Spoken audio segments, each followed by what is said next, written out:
student. Today's topic is antenna array. So for antenna array, we are going to learn first introduction of a array antenna. Then there are mainly two types of a array antenna.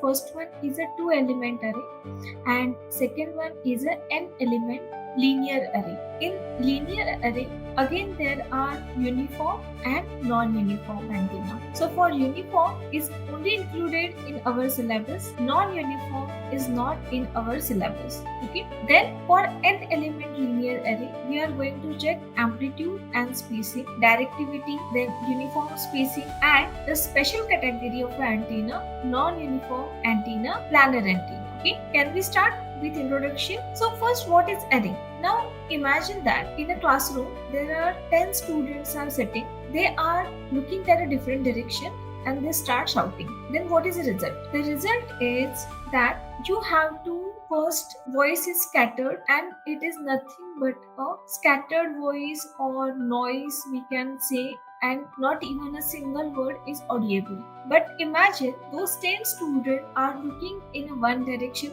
only and they are started with the same lines when they want to speak. Then what is going to happen? That the intensity of sound is going to increase. The maximum distance those sound waves can travel is going to increase. Then directivity is going to increase. So can I use the same concept for antenna to increase the directivity? So first we have to arrange an antenna in a orderly fashion, this particular distance, okay, and those all elements are identical. This is nothing but a array. So now why we want array antenna? Because for example we want a high gain for application, and if we are using antenna for particular application then we want a narrow beam, we don't want a broad beam antenna. Okay, so for a narrow beam and for high gain the array antenna is required. So single element, what is the problem? That wide beam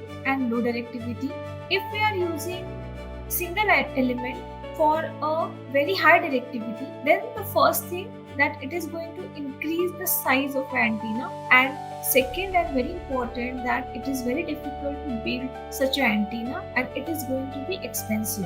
But imagine that you are having an array of antenna, the same antenna, dipole antenna, you can use for all application. Okay? So what are the advantages of array antenna? That higher directivity, narrower beam, lower side lobes because side lobes are going to minimize, electronic steerable beam, and types of array antenna. The first one is a fixed direction that we seen in a Yagi-Uda antenna, and second one is a mechanical or electronic, that means phase array antenna, or we can say nowadays it is called as a smart antenna. So smart antenna is having a mechanism that it is going to decide what is going to be next according to the, if I want to place an antenna in a mall.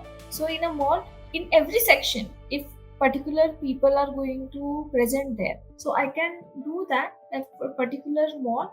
I can set a motion detector, okay, that maximum people are sitting in one section, and for that section only I can move my all antenna for that area. So in that area every person is going to have a Wi-Fi connection maximum or speed maximum, okay, and remaining power we can save because no one is standing in that particular area. Okay, so this is a simple example. By using that we can have a very efficient application of a array antenna. Okay, now so what is array antenna? So array antenna is the identical elements, and those array antenna can control by giving 5 controls. The first one is a geometrical configuration, means how we are going to arrange antenna. So second thing, relative displacement between elements, at what angle that elements are going to transmit signal, electromagnetic waves.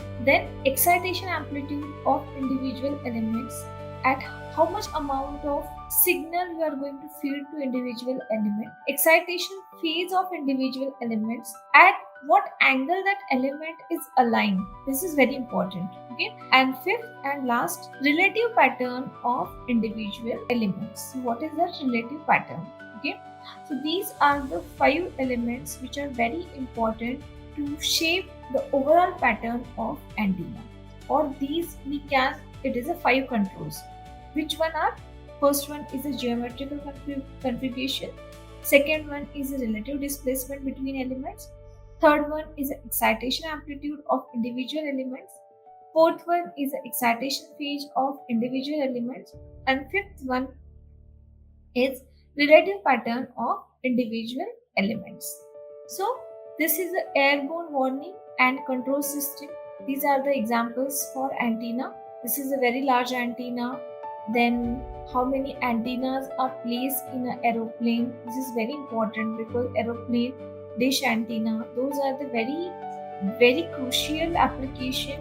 If your antenna is a fail, then you can think that how many people lives in a danger. So antenna is not just a one component, but actually it is a driver. You can say it is a driver which is going to drive your vehicle in particular direction. If the driver is done any mistake, then your vehicle is going to crash. This is a simply I can explain, okay, the importance of antenna. So now first we have to start the array antenna, but before going to multiple array or so many elements, we start with the 2 element only. So consider that this is your axis x, y and z. Okay? This is my first antenna, this is my second antenna. Okay. Now consider 2 element array of horizontal infinite dipoles. So these are the dipole antenna, horizontally they are placed, okay, and no coupling between the elements. So these are the 2 antenna. Now if we assume that there are 2 observations that we have to do, one is a far field and second one is a near field. So imagine that when we are looking at any object from far distance, then we can't differentiate the distance between the 2 objects. हमें ऐसे ही लगता है कि okay, those 2 objects are similar, मतलब एक ही जगह पे है वो, okay? So same thing is going to happen. These dipoles are placed particular distance, but if I observe from this point, I can look that this is at a one point. All the electromagnetic waves are reached at a one point only, okay? And this is an angle. Now if you remember that if you want to calculate the electric intensity E at a particular distance or in YZ plane. So what is the formula? Theta j k theta I0 L e raised to minus j small kr divided by 4 pi r cos theta. Okay. So what is that? It is nothing but your current, okay, initial current. Then this is your constant, theta is also constant, this angle, and this electric intensity particular 4 pi r circular path के यहाँ पे आपको कितना electricity मिलेगा, okay? Now this is for a one dipole antenna. In previous diagram we know that we have placed 2 dipole antenna. So it is E is equal to E1 plus E2. Okay. So this constant is the same, this constant is the same, this constant is the same. Okay. L is the same. So only first is a I1 and second one is a I2. So this is a fundamental formula for total electric field when we are connecting array. Okay. Now can you observe this formula and tell me now which components are going to change the total electric field? So these are the constant, those not going to affect on electric intensity of antenna, but I1, I2, okay, and this angle. So that's why that angle, if you remember those 5 control elements, which are those 5 control elements? That geometrical configuration is distance, your L, linear or circular, then relative displacement, angle between the elements, excitation amplitude of individual elements I, okay, excitation phase, angle difference between the 2 elements, and relative pattern of individual elements. What is your relative pattern? Okay. So for today's we are going to stop here. Please complete the types of basic antenna, okay, then the far field formula, Thank you.